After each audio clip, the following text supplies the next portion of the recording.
Code. Code.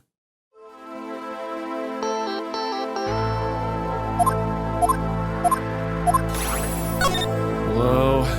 Hey, Mr. Code. What's happening? Very little. Regardless, it's time to review Make Your Mark Chapter 5. I don't feel like it. Well, that's too bad. Now come over here and start the review. I'm dying. You're not dying, you just can't think of anything good to come out of this chapter. Judge, every chapter just brings about new plot holes and problems, and it just builds up into an incompetent mess. Now leave me alone. When MC was in Equestland,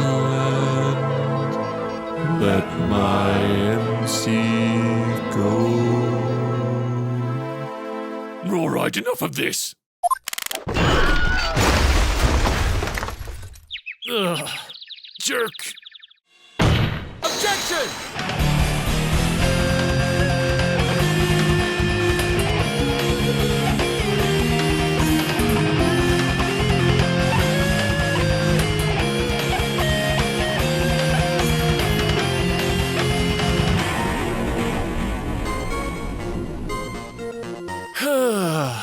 Here we go. Once again, with everything that has to do with me talking about G5, I always have to state the disclaimer that I don't come in wanting to hate the show, but the writers just make it so hard for me to love it.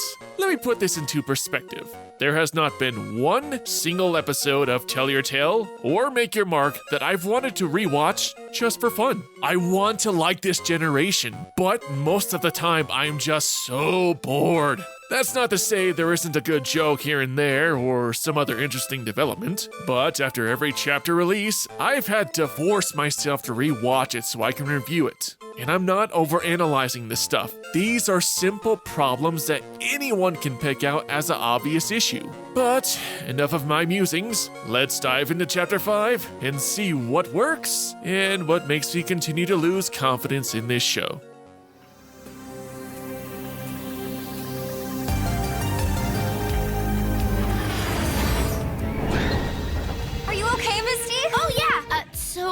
What is it? We're going to Zephyr Heights for the annual Equestria Cutie Blossom Bash. I love it!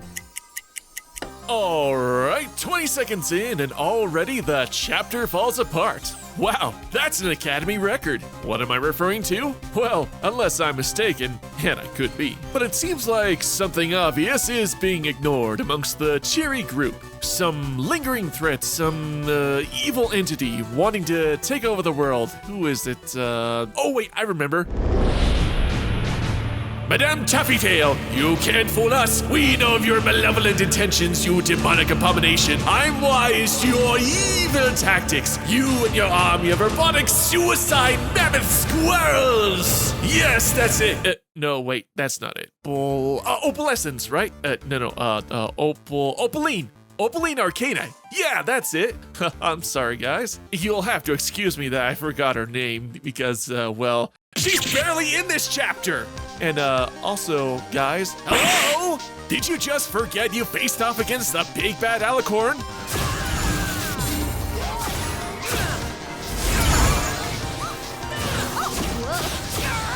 Does any pony seem alarmed? Do they feel compelled to alert the major provinces? Or any pony? Of course not. Because when there's a big baddie threatening to rule the world, you could just casually ignore the looming threat and go about your day like nothing's happening. There is no inherent drama. Imagine if after Twilight's Kingdom Part 1, Twilight just went off knowing the active threat of Tyrek and just decided to read a book in her library all day. And she's dead! The end! Yeah, stupid. And I spent so much time discussing this issue and not even 30 seconds into the episode. I've got a whole chapter to go through. With that being said, I guess I will go over the positives that I like from this chapter. It's not a lot, but I'll take what I can get. This chapter was all about Misty. She's become a much more flushed out character. She's overcame her conflicted feelings of helping the enemy to get her cutie mark versus making true friends and actually earning one. She's still socially awkward, which leads to some funny and cute moments, but I like her character development so far. I do like the whole reunion with Alpha Biddle, getting a little more of her backstory and personality, and seeing her become a little more outgoing, and overall growth has made her much more interesting. Speaking of Alpha Biddle, as I mentioned, I do like ever since the relationship with Queen Haven, he has shown more positivity in his life. And something that I really appreciated this chapter is that Sparky Boomman is very underplayed with him remaining in a weakened state, and doesn't feel quite as annoying. And I can't believe I'm using that as a positive example. I appreciate that Pip realizes that social media for everything is not the end-all be-all, and just living in the moment was a nice development. But we all know that's not going to last. Okay, so back to everyone hating me again. Unfortunately, every pony else is just there. Hitch is still just Dragon Dad, admittedly showing a little more devotion due to Sparky Boomman's recent dilemma, but otherwise not much else different. Sunny has no character, she is whatever the plot needs her to be, and Zip, who used to be my favorite character, just got so annoying with her investigation mode. If we don't decode your vision, we could be missing a vital clue to Opaline's next move. Who were you with? You must remember something from your Phillyhood. Just think. So, about Opaline. About that Opaline. Hey, how big is this thing, Ranger? Been in the forest lately, Scout? Hey, where you going? Champ? Slugger? Hey, cowboy? Where you going? Where you going? I'm going out! Let's see, there's one more character, the Opaline, yeah, of course. Once again, I apologize, seeing as the main villain's already been defeated by a bunch of ponies who've barely had any battle experience. So I don't care. I hate this villain, I hate her backstory. Literally every aspect, down to her design, is awful. I would comment on the songs, but for the life of me, I can't remember a single one, let alone a single lyric. One of the main issues that's been persistent throughout the series is the pacing. Scenes and dialogue just feel so drawn out, and there's so much unnecessary interactions, and I'm just staring at the screen bored out of my mind. As for the humor, it's hit or miss, mostly miss, and even the passable jokes just get a slight chuckle. But that aside, you know what the main problem is with this chapter? What really left me unsatisfied? I'll tell you. I've seen this whole thing before. Of course, executed much better in G4. Take Cutie Blossom Bash, for example. I'm watching this episode and I'm going, this is okay, but you know what I'd rather be watching right now? Call of the Cutie or Cutie Mark Chronicles. Episodes that were far more interesting that were focused on Cutie Mark stories. Or during Father of the Bridalwood, I'm like, that reminds me of that episode Forever Philly, about family members wanting to rekindle old bonding interests and whatnot. Nightmare on Main Street, I'm like, I could be watching Lunar Eclipse or Scaremaster. But no, I choose to watch this. Main's melody just takes elements from Greenest in Your Color and is just wrong. But you guys see the pattern here? I'm forced to watch G4 knockoff episodes, and it's so blatant at times, really showing the laziness of the storytelling here. Speaking of lazy storytelling, how the show gets its exposition across about Equestria's past, with Elderflower being the primary example. Now, I get it. The show staff is presented with a dilemma. How do they get across information about the conflict between Opaline, Twilight Sparkle, and Luster Dawn? Well, instead of maybe exploring the ancient ruins of Canterlot or discovering some interesting research that would feel organic and interesting, the writers decided, hey, how about we just have some eccentric old mare tell the story? Elderflower is not intrinsic to the plot. She is merely here to dump exposition upon our characters, and then she'll be never seen or utilized ever again. It's like the character of Dex from Attack of the Clones. His only purpose is to drop exposition about Kamino because the writers had no other way to get Obi-Wan to his next destination. And how about the show not explaining other things? Remember that key that random breezy gave Misty? This enchanted key will take you to the place you most want to go. One-time use only. Why does this breezy have such a key? Where and how did they get it? Why is it one-time use? Why did it choose to give it to Misty? And remember that mysterious fog? Wait, no! Thousands of years ago. How long ago did you say this was? Thousands of years ago. No, shut up! Yeah, that's never explained either. Why did it transport Misty both in the night market and as a filly? The fog was just a plot device for Misty to just go off on her own, only for that to immediately go to the wayside and never be spoken of again. Also, remember back when Zip and Misty found that Alicorn book and Misty ripped out the pages concerning the Fire Alicorn? Yeah, that never came back. And apparently she never gave back those pages after joining Sunny and her friends, so that whole thing with the book is rendered completely pointless.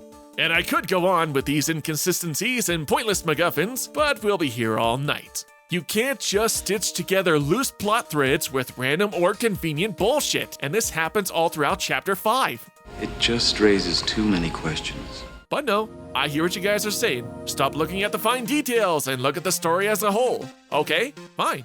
Cutie Blossom Bash. It's okay, but slow and dull. The stuff with Misty is funny and cute, but the dialogue and humor was just not good.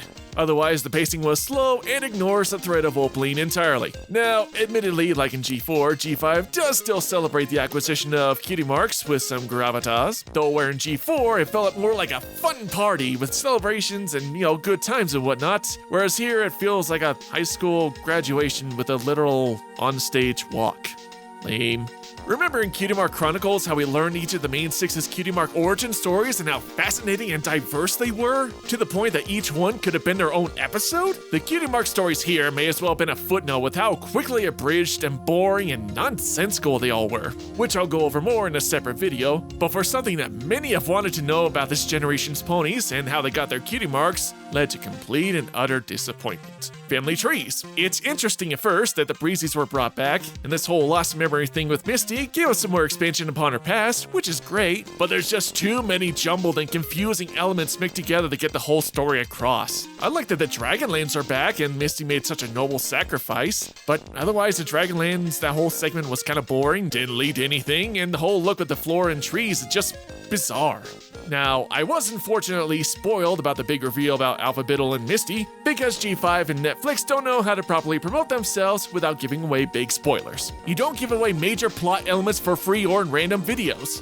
Father of the Bridalwood. Okay, I'm gonna be honest, and I know this is gonna shock you guys, but the A-plot of this episode is actually better than the A-plot of Forever Philly. God help us! I know! How dare I say that something from G5 is better than G4? Such blasphemy! Out of this house! Out of this house! But it's true. In Forever Philly, Rarity wants to make up for lost time with Sweetie Belle, and they go through a bunch of old traditions the two once had, but Sweetie isn't interested in all that old stuff anymore. Similarly, in Father of the Bridalwood, Alpha Biddle wants to rekindle the two's old family traditions, but Misty doesn't like the old stuff from the past, and eventually Alpha concedes and does what she wants. The difference being that Forever Philly felt like it was drawing out the conclusion from the beginning, with Sweetie not liking all the old stuff. It didn't quite have the impact as the sisters were still in relative living and communication distance. In Father of the Bridalwood, it still has that obvious drawn out conclusion element with Misty not liking everything and just putting up with it. However, Alpha lost his daughter long ago, which holds much greater weight. Ever since then, like every pony else in Bridalwood, he has been very distant and stays at his tea shop in the chance that his daughter would return one day, essentially trapping himself in the past for the most part. Only recently opening up when he meets Queen Haven. Now Misty is back and he wants to relive all those lost moments of their past despite the reservations the mayor has not liking most activities. And overall, it feels like a much more organically told story. My problem with the episode is the B-plot, mostly for the early reasons I described, but I will concede and say that the episode is good-ish. Main melody? Ugh, what do you expect me to say about this episode? It's an absolute waste of time. The only thing we get out of this is the map to the Dragonlands. Otherwise, the main plot is just boring garbage.